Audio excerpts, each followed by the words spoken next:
আজকে পশ্চিমবঙ্গবাসীর জন্য অত্যন্ত খুশির খবর।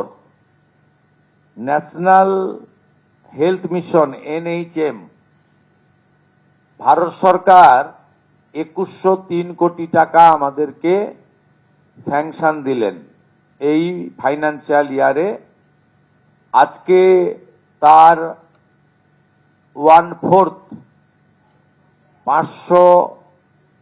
500 কোটি টাকা আজকে এই মুহূর্তে ভারত সরকার আমাদেরকে ট্রান্সফার করলেন।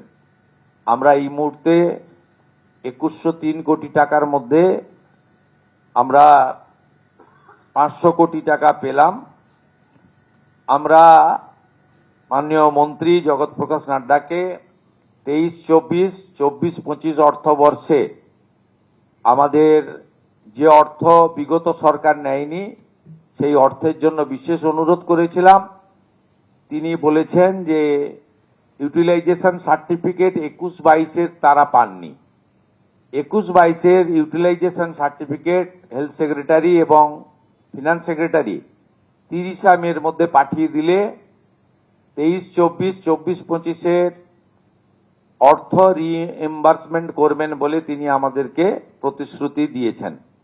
আয়ুষ্মান ভারতে যে সেন্ট্রাল শেয়ার এই বর্ষে 976 কোটি টাকা বরাদ্দ দিয়েছেন।